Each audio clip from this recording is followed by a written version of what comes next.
Hi, everybody, and welcome to another episode of the Infrastructure Code podcast. I'm Ohad Meislish, and today we have a great guest coming from the Linux Foundation CNCF, Taylor Dolezal. Hi, Taylor. Nice meeting you.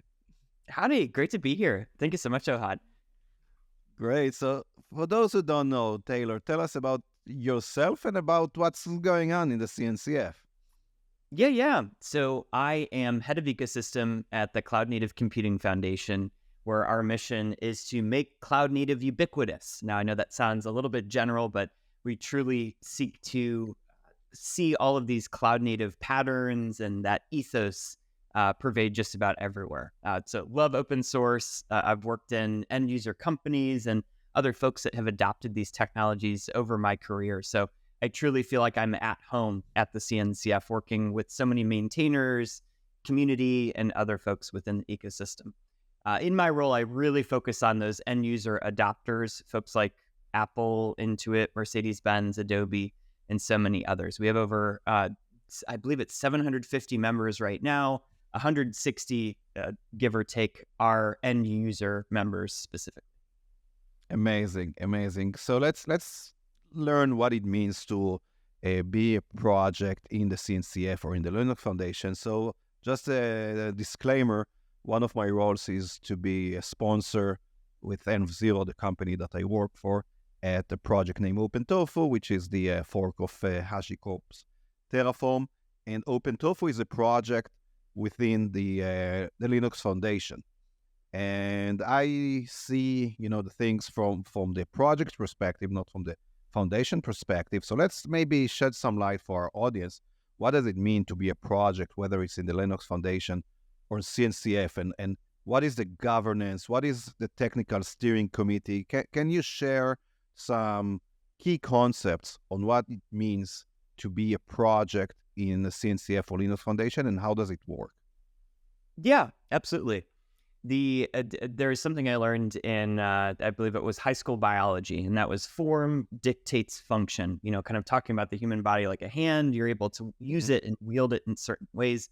Very much is the case with governance and how the structure of all of these things are set up. So to kind of zoom out a little bit, the Cloud Native Computing Foundation, or CNCF, is under the Linux Foundation as a sub-foundation. The Linux Foundation hosts a whole bunch of sub-foundations like FinOps, Finos, several others, OpenSearch, like we just saw recently, OpenTofu. And so the Linux Foundation, holds and works with several different maintainers and groups of people when it comes to, those logos, that IP, open source litigation, right? It's something that we don't typically hear too much about. Usually we're focused on what's going on in GitHub, but there's things happening in courtrooms and a lot of advocacy taking place outside of GitHub too. Licenses, all of these really, really fun things that that's thriller novels and Netflix series definitely made about licenses and open source. Just joking. And when it's like, personally, I can't wait. I hope they do that someday. But when you take a look at the Linux Foundation, you see a lot of projects coming in there where they might be trying to shore up their community, or they have, to join the Linux Foundation or CNCF, there must be, a good backing behind the project. The community, people that are there to do the work, right? Yep. Not all contributions need to be, deep rewrites of things. It can be docs and these other things, but we truly need people there to be able to lead and make decisions on what's actually going into the project, what the roadmap looks like, those things. So when a project is still trying to make some decisions or, figure out its best paths, typically they'll go to the Linux Foundation and see, hey, is there a sub-foundation where this might make sense? Does it make sense to join right at the Linux Foundation and then make another decision down the road? Something like OpenTofu that was forked off of Terraform is a great example, because Terraform exists as infrastructure as code, so does OpenTofu, and it works really well within the Cloud Native Computing Foundation ecosystem. OpenTofu is not yet a project of the CNCF. I know that they've applied. And so when you zoom into the CNCF and how it works, it's comprised of three main pillars. There's our governing board. They oversee budget, direction, and just ratification of what our charter is as a foundation. We have the technical oversight committee. These are individuals from the community that have been voted in or appointed based on their membership with the CNCF. And they're making decisions on which projects get in, as well as what levels that they move up to. CNCF has sandbox, incubating, and then graduated as the 3 tiers in that order as far as what projects can come in at. They come in as sandbox typically. No, there are cases where something might come in as incubating. I don't believe anything's come in as graduated, right? And then last but absolutely not least is our end user technical advisory board. The third pillar just used to be end users. And there really wasn't a way to tie efforts or like, hey, Taylor, can you connect me with someone? Now I'm pointing to the end user technical advisory board, or TAB. I know so many acronyms in alphabet soup. But it's great to be able to have all of these different structures within the CNCF to help make decisions and inform our next steps as we work with the community. The TOC mostly focused on the technicals and projects and things of that nature and overall governance. And then the TAB is more focused on adoption, usability, and information sharing back to end users. So I'll put a pin in it there, and then we can kind of jump around. So let's say I'm a developer, okay? And I see some great project that seems to be relevant for my work. And this project has also an open source license. So it looks great for me to use. Everybody in the company would be okay with that because it's open source. But this open source is currently vendor-backed. So I might wonder where it's heading. What are the next few capabilities that are going to be added to this project, to this open source project? And obviously, as a vendor-backed project, there is this risk or concern that this project will evolve according to the needs of the company backing that project, which is great, but not necessarily what me as a user that only cares about the free open source part of this offering would like to see that it's heading. So that's the vendor-backed open sources. And in addition, there are the foundations-backed open sources. And I assume and I believe that their path, their future is tightly coupled with the requirements of the community and not with the requirements or the commercial reasons for one vendor or the other. So how does it happen? How do you at CNCF apply the relevant governance to make sure that for me as an end user, those concerns are properly handled and I can be rest assured that the projects within the Linux Foundation or CNCF are impartial and vendor neutral? How does it work in day-to-day? What do you do to govern that? When it comes down to governance of projects, and then kind of a great example that you gave, right? That's many people's day jobs, their experiences as working as developers or people within infrastructure, SRE, whatever their role is. It's great to be able to start your day, log in, go pull your dependencies and your packages and all of these things, and oh my gosh, they work, right? You don't have to think about spinning up CDNs or hosting, pulling from GitHub. Is GitHub up? All of these things are, when we remove little pieces from the ecosystem, we feel it. When it's working well, we don't, right? It's like electricity or the gas line or anything like that coming into your house. You just don't pay attention to it until it's broken, typically. Or, forgot to pay the bill. Whoops, updated credit card, something like that. Very much is the case with open source. It's incredibly easy to create a project, push it up to GitHub, right? That's, I wish it were as easy as that with open source. We're like, okay, we're done. You don't need to do marketing. You don't need to do outreach. You don't need to write docs. But the reality is you have to do all those things, right?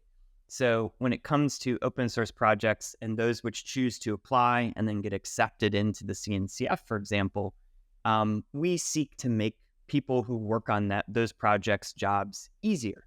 When a project gets in at Sandbox, we have a whole bunch of project services that we have available to help out.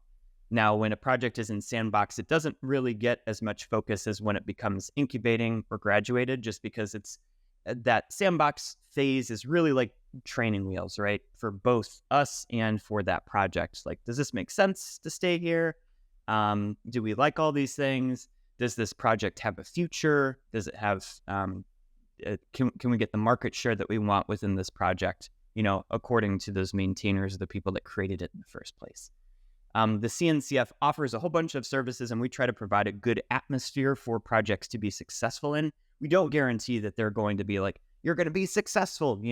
That's not something that I'd argue is guaranteeable at all, right? It comes down to people, decisions, adoption. Like, there's a whole bunch of factors that go in there, but we seek to, it's the pursuit of happiness and success. So, so some projects have come in and not understood that, unfortunately, and it's just come in a little bit turbulent until they were able to figure out what that forward direction was. So that's one thing to definitely keep in mind. I've got a couple weekend projects. I'm like, donate to the CNCF. No. That doesn't make sense there. So when it comes to governance, we allow each of the projects to follow their own styles of governance too. There's some that are preferred and permitted, and some that aren't, right? Like, no, it's just me. I'm the only one working on this. That's not something that's going to scale if you take vacation or get a new job or, life change happens necessarily. Sure. So we try to provide those services to projects to be able to be as successful as possible. When it comes down to your developer, you're trying to make sense of which project to use. I'm biased, working for the foundation, but I'm going to say those hosted by foundations and even vendors can be really dependable. The problem that you run into if it's solely vendor hosted, or if you are using a project that is kind of dominated out by one specific contributor, one concern that is reasonable there is, like you said, the company goes away, they shift focus, or they shut something down, or they change a license so that you can't use it in the way that you intended to. Always something to be mindful of. That's something that won't happen at the CNCF, and be just because of the way the foundations run, the licensing. That ability to fork or break out of the project always exists too, with an OSI approved license. That's like Apache 2, and several others there. I could talk for hours about licensing and things like that. I won't, but for this podcast, because we got limited time, but happy to chat with anyone, after listening about these kinds of things. We've also seen too with AI projects, MIT license and some things. There are some licenses that are a little bit too open, might make things hard for you as you go forward. They work great for open source, but again, depending on the nature of the project, that's something to take into consideration. And if we zoom in on how it works, for those who don't know, each project has an official board of directors, and it's called the technical steering committee, that is in charge of making the decisions for the project. Can you share more about what is the technical steering committee and how you govern the work of the technical steering committee? Absolutely. So the projects themselves will have, again, looking at the Technical Oversight Committee, or TOC, these are folks that were elected into their positions and appointed to make sense of the cloud native ecosystem. If you've ever been to landscape.cncf.io, no, this is not an eye test. These are all of the projects that are, you can filter, within the database space or app definition and delivery. There's a whole bunch of projects in there, and it's not just the CNCF hosted ones. It's ones that work with different interfaces and specifications, these open source specifications that we have, like OCI, OSI, how do you tap into container images and storage, network interfaces, etc. So again, it's all layers all the way down. So the TOC is available to help out, when a project might say, hey, we want to have a security audit, or we saw this thing, or hey, is this project alive? Is this abiding by best practices set out as kind of some core tenets for good governance of projects? Again, the CNCF doesn't say like, hey, you have to use this governance model. There are just ones that work better with the open source space than others. And so we have that anecdotal information. We have a whole bunch of data, and we regularly will survey, do outreach, and work with the community, all of which we publish that data to GitHub so that you can take that, drop some other conclusions, map data together. When it comes to the actual projects, at the end of the day, we want them to be successful and just focus on the project itself, make those business decisions, think about their roadmaps and things. It becomes really daunting and sometimes untenable when you have to, we got emailed an injunction, or hey, we saw someone is not using our logo or project or referencing this in good faith. How do we go about fixing that? That's where the TOC and the CNCF can step in. If there's code of conduct violations, all of these things, the not so happy paths or the unknown unknowns is really where you get that benefit from a foundation. It's a good umbrella for what life has to throw at you. Awesome. So let's maybe talk about, we've talked about the value and the processes and the insurance that comes with being involved with the Linux Foundation or CNCF. And if we zoom out and think about what happened in the last year, I think 3 very interesting things happened in the open source space. So obviously the first that I mentioned is the Terraform, or the entire HashiCorp license change that affected the open source community, specifically with OpenTofu, that was announced as the keynote by the managing director of the Linux Foundation, like a big project, and like 20-something thousand GitHub stars quite quickly. And it was a very meaningful response to a license change of a vendor.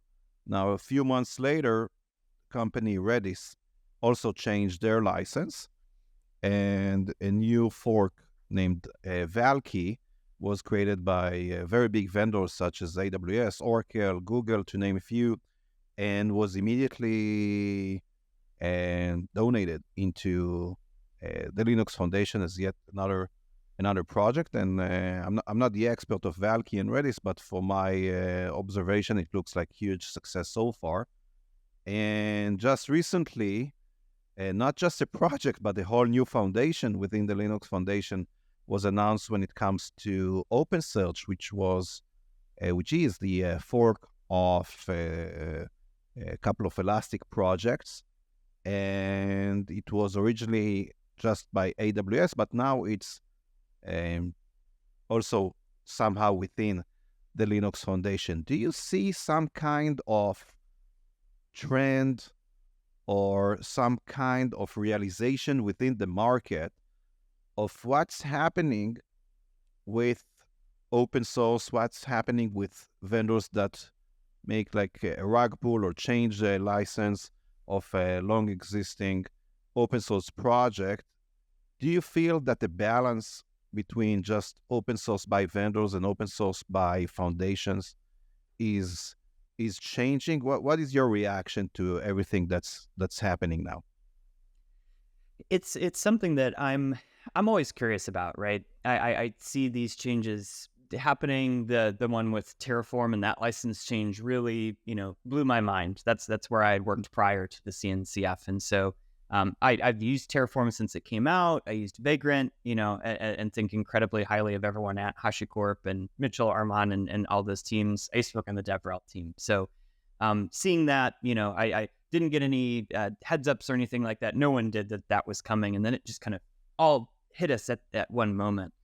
And I truly think that when you look at vendors and what the expectation is of a vendor versus an end user, the tapestry that we weave together is truly, it's really varied and it's really interesting.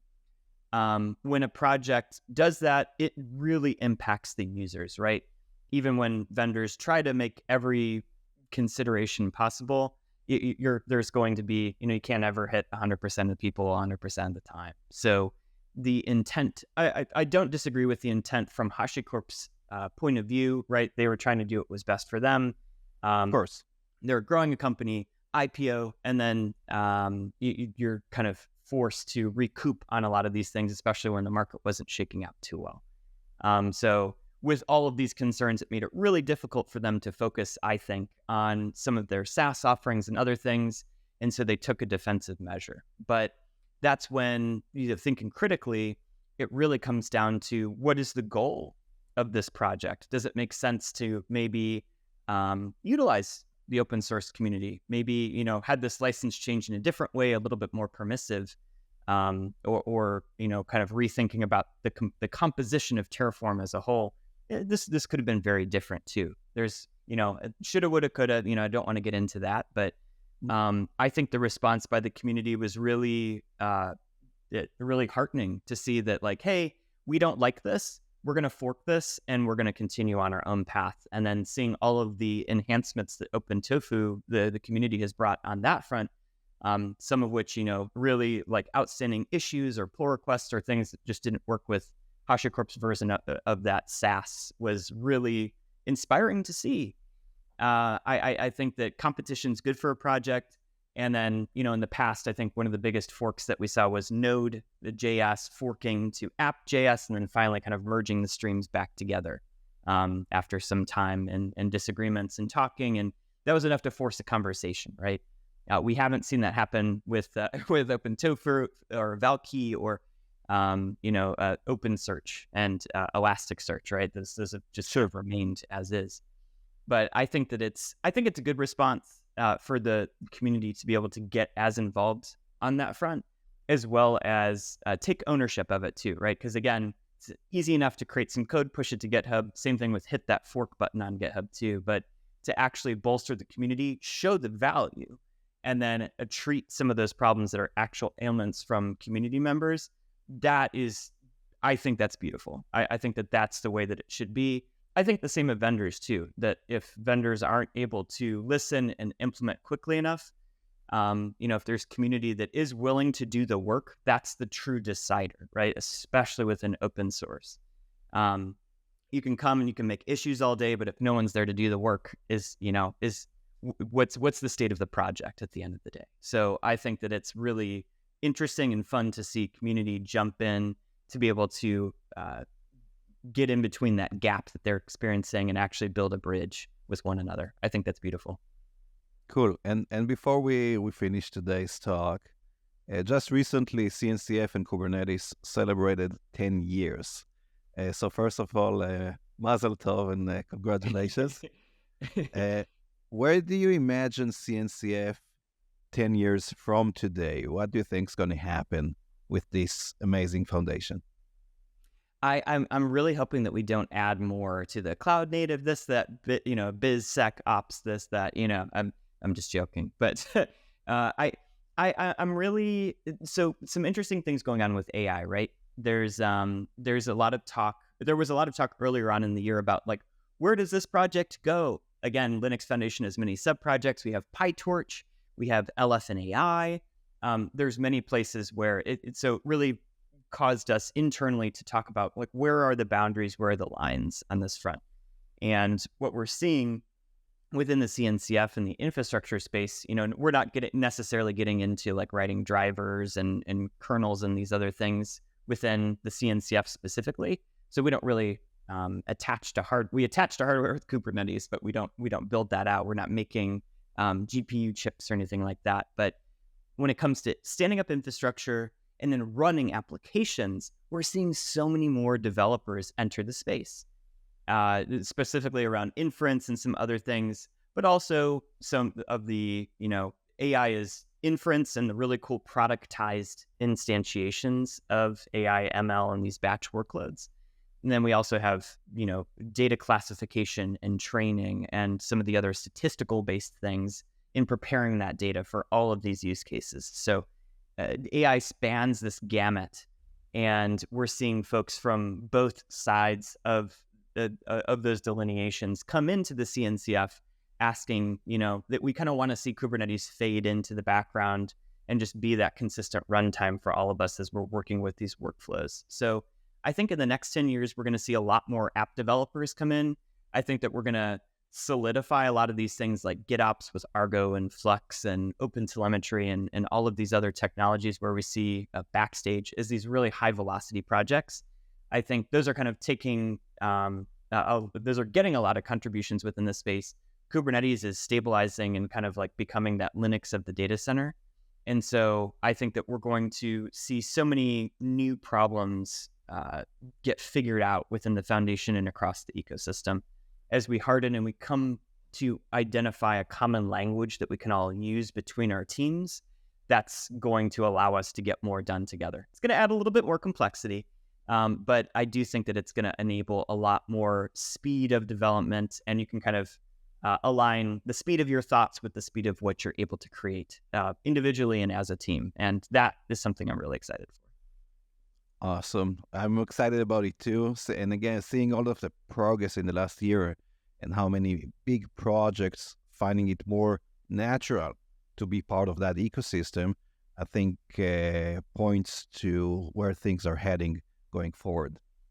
Thank you so much, Taylor, for sharing the CNCF and the Linux Foundation story and how open source works at scale with those mature projects. And thanks everybody for listening today for another episode of the IaC Podcast. And hope to see you next time. Bye, everybody.